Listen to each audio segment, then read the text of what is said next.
സങ്കീർത്തനം 103. എൻ്റെ ആത്മാവേ കർത്താവിനെ വാഴ്ത്തുക. എൻ്റെ ആത്മാവേ കർത്താവിനെ വാഴ്ത്തുക. എൻ്റെ അന്തരംഗമേ അവിടുത്തെ വിശുദ്ധനാമത്തെ പുകഴ്ത്തുക.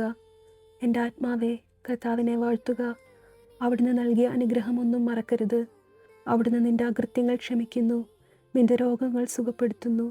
അവിടുന്ന് നിൻ്റെ ജീവനെ പാതാളത്തിൽ നിന്നും രക്ഷിക്കുന്നു. അവിടുന്ന് സ്നേഹവും കരുണയും കൊണ്ട് നിന്നെ കിരീടമണിയിക്കുന്നു.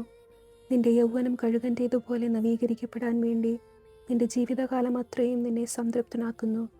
കർത്താവ് പീഡിതരായ എല്ലാവർക്കും നീതിയും ന്യായവും പാലിച്ചു കൊടുക്കുന്നു.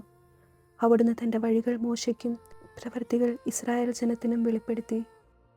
കർത്താവ് ആർദ്രഹൃദയനും കാരുണ്യവാനുമാണ്, ക്ഷമാശീലനും സ്നേഹനിധിയുമാണ്.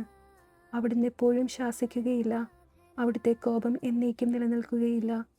നമ്മുടെ പാപങ്ങൾക്കൊത്ത് അവിടുന്ന് നമ്മെ ശിക്ഷിക്കുന്നില്ല, നമ്മുടെ അകൃത്യങ്ങൾക്കൊത്ത് നമ്മോട് പകരം ചെയ്യുന്നില്ല.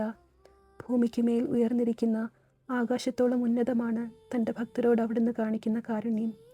കിഴക്കും പടിഞ്ഞാറും തമ്മിലുള്ള അത്രാകലത്തിൽ നമ്മുടെ പാപങ്ങളെ അവിടുന്ന് നമ്മിൽ നിന്ന് അകറ്റി നിർത്തി. പിതാവിന് മക്കളോടെന്ന പോലെ കർത്താവിന് തൻ്റെ ഭക്തരോട് അലിവ് തോന്നുന്നു. എന്തിൽ നിന്നാണ് നമ്മെ മെനഞ്ഞെടുത്തതെന്ന് അവിടുന്ന് അറിയുന്നു. നാം വെറും ധൂളിയാണെന്ന് അവിടുന്ന് ഓർമ്മിക്കുന്നു. മനുഷ്യൻ്റെ ജീവിതം പുല്ലുപോലെയാണ്.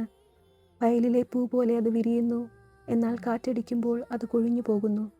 അത് നിന്നിരുന്ന ഇടം പോലും അതിനെ ഓർക്കുന്നില്ല. എന്നാൽ കർത്താവിൻ്റെ കാരുണ്യം അവിടുത്തെ ഭക്തരുടെ മേൽ എന്നേക്കും ഉണ്ടായിരിക്കും.